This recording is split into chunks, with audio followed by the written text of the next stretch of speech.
whole collaboration strand is going over how inequitable school funding is being called one of the sleeper civil rights issues of our time.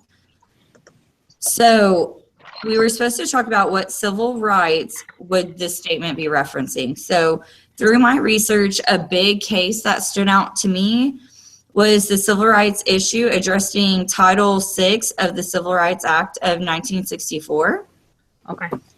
Which states, you know, and this is exactly what it states, no person in the United States shall, race, color, or national origin, be excluded from participation in, be denied the benefits of, or be subjected to discrimination under any program or activity receiving federal assistance. Yes, and for my example, this could correlate with the fact that there's a failure in some school districts to provide equal educational opportunity, for instance, of minority students who have limited proficiency depending on what district they belong in. You know, federal statutes influence the local operations of school through funding. So when a school receives the funds, they must comply with those federal laws that control the money, or they're in the situation of losing it. yes, So it kind of depends on, you know, what school do you belong to? What is that area that the school encompasses? Because if it's a high achieving, high income district compared to a low achieving, low income district, how are those fundings going to be equal opportunities for our students? yes, and I read where it said that, ooh, I'm echoing. Yeah. We all need to get on mute. Oh, Other than the one talking. okay. So Katie, you're talking, Oh, okay. All right, and I found that if the school is found to have discriminated and voluntary compliance has not been achieved, then the federal agency providing the assistance should either initiate fund termination proceedings or refer the matter to the Department of Justice for appropriate legal action if they're found to not have followed what Sarah just talked about with the funds and not going by race and discrimination. Okay. Okay, for me, I'm gonna refer to Edgewood versus Kirby. And it talks about, again, funding. It ruled in the state's public school finance system. It was a violation of Texas Constitution. And of course, you cannot actually violate the Constitution. The Constitution of Texas actually cannot violate the Constitution of the United States, the federal, that is. And the thing that I have problem with that issue a lot, because as the professors actually is claiming, we're talking about like discrimination, that we are discriminating against some people, but the matter of fact, based on the law, the Texas law, you cannot choose school, you have zoning. So it's true that we have to give the students in all neighborhoods the equitable. So it's like I'm having trouble understanding the court's decision, trying to define what is equitable. So who defines that? Is it like the amount of money per student is going to be different if it's a poor neighborhood versus the same student in a more rich community, or like a high achiever? See what I'm saying? So I have trouble understanding the case, and the court does not talk about the definition for equitable at all. Okay, so to build off of that, and going back to the Title VI of Civil Rights, the institutions that do receive the federal funds to operate in that non-discriminatory manner, which as it should be. But it also states that all students must have equal access and opportunities. So my thing is, when considering all that information, there are going to be discrepancies in regard to educational funding districts. So as an example, to reference San Antonio Independent School District versus Rodriguez, Yeah. that it was legal to award funds using formulas based on property taxes. Well, obviously, knowing that, then the higher earning areas, zone districts, while the lower income areas wouldn't. So that is why it does not constitute equal access. Mhm. And then, there's also, different federal programs that help. Like if you're a Title I school, you can receive additional funding and all of those sorts of things. And all of that information I sourced from the U.S. Department of Education site, resource. Yes. Secondly, the 10th Amendment states that power is not given to the Constitution of the government, the state, and I feel this is very significant because it gives more states the power. Yes. Yes. I read that too, Sarah. Education. So, with us in Texas, that if we get federal funds, so my district, we're Title I, we get federal funds and we have to follow those strict guidelines. But as a state, there's also things that we can do to supplement funding. Maybe. Yeah. Mm-hmm. I read that too about the 10th Amendment, and and then underneath it said that the 10th Amendment makes schools a state issue and not a federal issue. So, and we have to worry about that. Federal is the funding we get from federal governments. Yes, and right here it states that to assist federal agencies and provide financial assistance, so to help them stay within the Title VI law of the Civil Rights Act, the school or the school can read the Title VI legal manual that the Department of Justice has put together, and they can also go to the Federal Coordination and Compliance website to make sure they're following those laws and not discriminating against students. Yeah, and I love those outside resources that even Dr. Doris has given us, like, just the side resources where I have been working, with the administrator, and I was like, do you use this resource? And she goes, that's one of my go-to. Even, before busting out American Public Law book, like, I look at that resource because you don't want to seek information on an issue like this that maybe doesn't know. Well, I found it kind of interesting is that in 1971 in California, they had a similar case to the Rodriguez versus San Antonio. It was Serrano versus Priest. And California said that property tax was a violation of the equal protection. And then just 2 years later in 73, Texas had a similar case, the Rodriguez versus San Antonio, and Texas said it didn't violate. So it's weird how one state says it's a violation and one state doesn't. And that goes back to the point where, education is a state entity, like we control it. So it does vary state to state. And that's why, as educators in Texas, we have to know what our state does.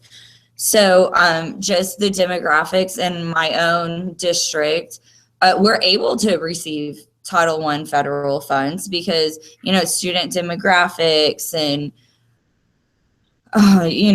how much and household income and at risk, and it brings into all of those effects. So that's kind of what I've been focusing on is like kind of what does Texas do? Well, and you make a good point, Jennifer, and I just read in my article from the Washington Post that the difference between the school finance system in Nevada and some of its neighboring states is clear in fairness profiles that are part of the Education Law Center's report card. Yeah, I saw that too. So that goes back to, just like Sarah said, it's a state issue, which is part of the 10th Amendment, which makes it a state issue and not a federal issue. So that was a good point, but I'm glad you brought that up.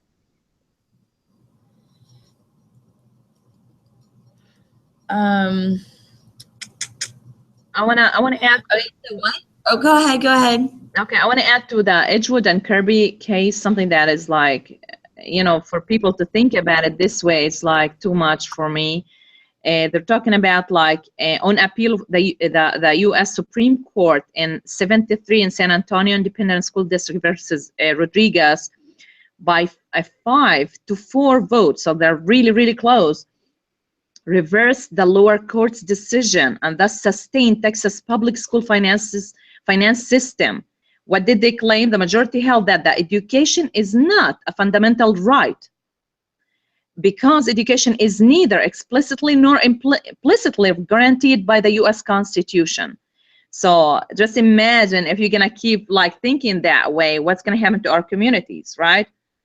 To our country in general. So I mean, like, I'm glad that the Supreme Court is actually trying to set, the record right, and that we're talking about the whole versus your neighborhood versus my neighborhood, and I like where we're going with that. We even like when we're talking about another issue, I know it's not related probably to finance, but it's like it was a case that we had to read for the last test, and it talks about like how immigrant students, they're claiming is like you don't want to give them like any education at all, and the judge start asking question about like what is the state's benefit from doing that, from not giving them that education. And one of the claims were like, okay, they're gonna leave, and we put all the money and effort in there. And the judge answer was like, who said that you're not gonna leave and you are a citizen? So I think the Supreme Court set the rule, if you will, or the norm for our country to make sure that each and every kid gets, the finances needed. And like you actually mentioned about, it's a state versus a federal, and it's true based on the, Article 10, what's not in the Constitution, it's up to the state to decide. I agree with that. And there's nothing implies even about education is in the hands of the federal government. Yet they are using the funding, like you said, Sarah, I believe that, hey, you wanted some funding, you have to adhere to ABC. And one of them that you mentioned is the 1964 Civil Rights Act that was signed by LBJ, of course. Well, and then the Edgewood versus Kirby, what that did was that established the Robin Hood Act that we still have now, where the wealthy districts give money to the poor districts. Yeah, that was like my first point. I agree with you, Jennifer, that it is, and somehow I do agree with that. Like being in a very poor community, and our school just won $10 million, and you can tell by now, like, wow, the improvement that we have seen in these kids for the past 2 years, it's amazing. And we got like the first high school in the whole state of Texas to actually partner with a private college. So we are an early college. So money can do tremendous improvement to a community, hopefully to the whole state that way. Okay, so I think we've covered everything on what civil rights would this statement be referencing. So now we need to move on to how has case law set precedents in this area? Case law setting precedents. So everything that I've read goes back to the court case San Antonio Independent School District versus Rodriguez. And I looked on the K through 12 education website, and under Supreme Court cases in school finance, and there have been 1, 2, 3, 4, 5.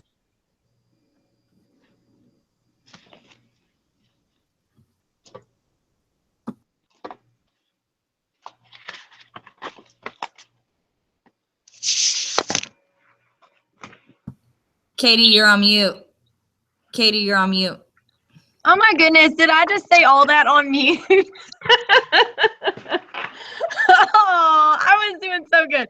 Okay, so what we need to move on to, I'm sorry, is how has case law set precedents in this area? And so I went and I looked up all the school finance Supreme Court cases, and there have been 8 so far. And the one that everything that I've read keeps going back to is San Antonio versus Rodriguez. And that's been mentioned. I think, Sarah, did you mention that court case? Or was it, yeah. And so, Damiana. We've all kind of mentioned. Yeah, we did talk about it. that's what I thought. Damiana mentioned it too.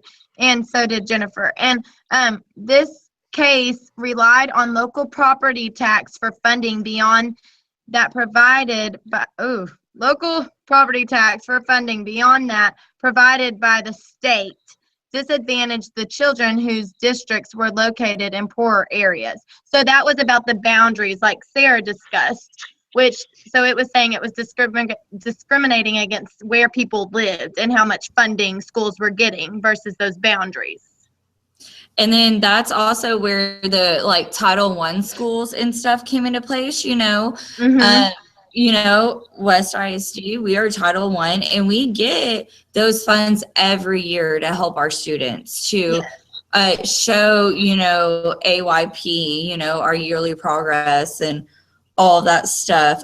One thing I want to add to that, which I was looking on the U.S. Department of Education site, and I just was kind of taken back a little bit. It was very interesting to me that there are 17,000 local education systems, 4,700 college and universities, 10,000 proprietary institutions, such as libraries, museums, that receive U.S. federal funds. Like, I had no clue about that. I don't know if y'all did, but that kind of blew my mind. So, going to our last point, which said that is school finance a state or federal issue, and how does this impact our discussion? Honestly, it's a state issue, but it's federally supported in a way. Maybe not supported, but we get help from federal government. So in order to maintain our funding from federal, we must comply with their regulations. And the only way we can do that is to make sure, for lack of better words, we dot our I's and cross our T's, like get our federal funding,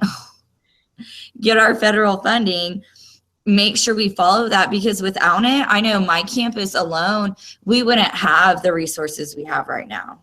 So it is in the state's hands, but federal funding, like the federal government also funds education. So as a yes and no, yeah, it's the state's obligation to provide education and fund it, but we get a lot of federal funding, especially if you're a Title I school.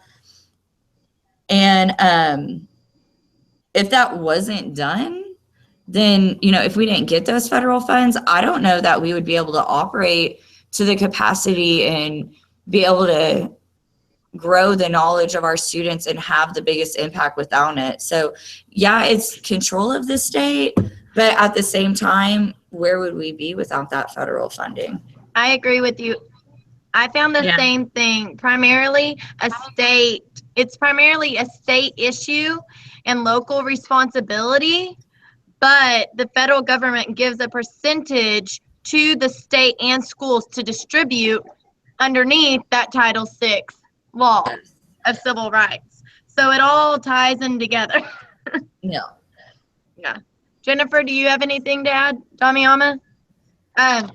We're at I think we covered most point. I think this is what's going on everywhere. I just want to add one thing that I didn't realize that Edgewood ISD. I mean, the decision had came after 21 years of litigation. Sorry. You're fine. So 21 years. I mean, wow, I didn't realize that. You would think the case was, Yeah. fast, but 21 years, yeah, for us to realize the importance of, funding and, decide on that. Yeah. Well, I was gonna add one more thing is that some of the federal funding we do get is dependent on whether we follow certain stuff, like you said, Sarah. But I think a couple of years ago, Governor Perry said we weren't going to do certain things, so we did not get some federal funds. So like you said, it is a balance between what we're going to say we're going to do in order to accept those funds, and if we're not going to do it, then those funds are not available for us. Well, Oh, I think it's a fight all the time about the right of the federal government versus the right of the state to decide in this issue more than anything.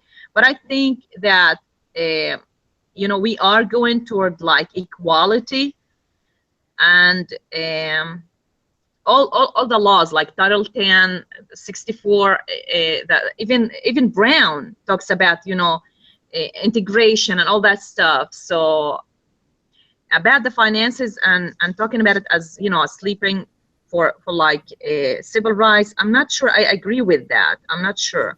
I think that, like you said, Sarah, we are getting a lot of finances from federal government to make up for these differences. Do you know what I mean? So even if you're and it varies based on school district. I will say that it depends on are you a Title I school?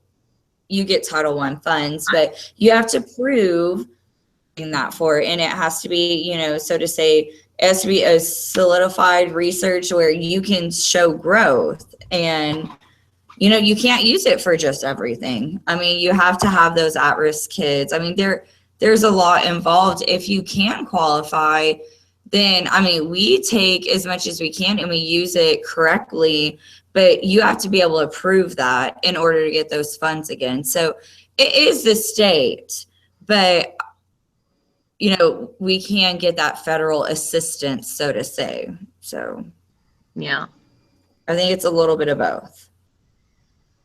I agree. Well, and that goes back to the Rodriguez versus San Antonio, or San Antonio versus Rodriguez. And it says that since that, the education funding scheme of almost every state has been subject to state judicial scrutiny. So that goes back to making sure your money is you're distributing that money correctly. In the correct way. Yeah. Yeah. And you need to be able to have evidence to prove that. Yes. Just if you like want what you it the said. next year, which obviously won't want it the next year. I know you need it. So function. I mean, with the innovation and everything, I'm sure, I know our district is, but I mean, anything and everything we can get, whether and this is off topic a little bit, whether it be federal or, privatized, you have to show that. Well, and now there are other ways to go about earning and getting that money as a school district versus just from the state and the federal government. You have grants, and thank goodness for West, we have Legacy West, and they have funded so much for just me and Michelle. I wouldn't be able to implement. Sorry, guys, we have open house tonight. I wouldn't be able to implement flexible seating in my classroom without Legacy West, because the state and federal government is not going to give our school enough money for me to be able to do that. So yeah, and I know we're getting off topic because that's what it's about. But it does link into that. There are other ways for a school to get money versus just federal and state. And I think that's important for people to know. And I kind of like this because we're able to share ideas and collaborate. I mean, that's what it's all about, a collaboration strand. So, Yes. okay, well, We have about 6 more minutes. okay. I can talk about the No Child Left Behind. Of course, that's a great example of how Yeah, the that one's federal fun. how the federal government is trying to get its hold on education in states. And it's another example, like you all mentioned, is like, hey, there's a lot of money to help students, so all you have to do is actually comply. The word is comply. And that's it. I think we hit the most important points: equality, the public good. Hernandez, we talked about it. San Antonio, right? And we talked about Title VI. We talked about the Civil Rights Act in '64. I think we hit the most important points. And I see that we can all agree, and correct me if I'm wrong, we are talking about equality. We all see the importance of education in all states, all neighborhoods. So hopefully it's not an issue anymore that we have to go to the Supreme Court one more time to talk about that thing as well. Yes, I agree. And I like how you said that the school has to comply. That's a good word. You have to comply with the laws and The make sure, guidelines and yeah. And that way you can receive that funding, as Sarah repeated or said, again and again and again. And hopefully you can make more students come to your school so you can get more money, because that's one thing that we keep being told is our attendance is dropping, our attendance is dropping. Well, I guess we need more students, so send them on our way. Yeah. But not to second grade, because my class is full. I've reached the max. I don't think I have any more seating. So do anyone have any kind of wrap-up comments? That was pretty much mine. I liked how Damiana said to comply, and that it all goes back to those court cases that we mentioned, Rodriguez versus, or San Antonio versus Rodriguez, and Kirby versus Edgewood. And I think that's all where it started, was Kirby versus Edgewood. Mm-hmm. And so that helped us set the guidelines in Title VI. The precedent for what we need to go by, and then it kept improving. And then we need to keep record of how we're distributing that money. And I think it's a good thing for your staff to know how you're distributing that money too. That way they see, okay, this is how my school is using this money, and this is fair. Because I've kind of felt out of the loop sometimes, but recently we know where our money is going, and that's nice. Yes. And one thing I will give a pat on the back to my our administrators is that they are having meetings with parents and letting parents know, like in a forum, like, we get these Title I funds, this is where it's going, this is what we have to do in order to maintain the funds. Like, I think those clear guidelines is what helps. But, as an administrator, we need to have a plethora of knowledge. And so, we're just beginning this course, and I know that we're going to grow throughout it. But I know that, what I've already learned, like, there's so much more, like, deep knowledge I can get. So I think, ladies, that you hit the most important points.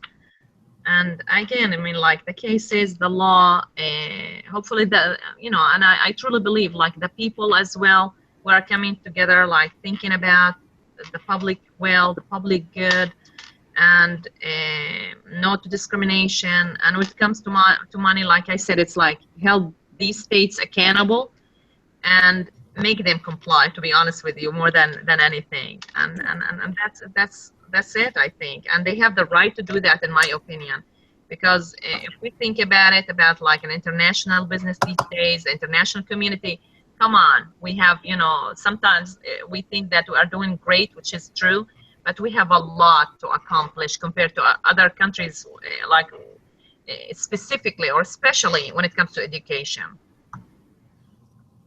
Yeah. And just to end off, my last comment is it's really all about the equal opportunity and equal access. I think if we can make sure that that occurs, the funding will be appropriated where it needs to go. Yeah, Jennifer, do you have any last comment? No, y'all have said everything perfectly. I'm good.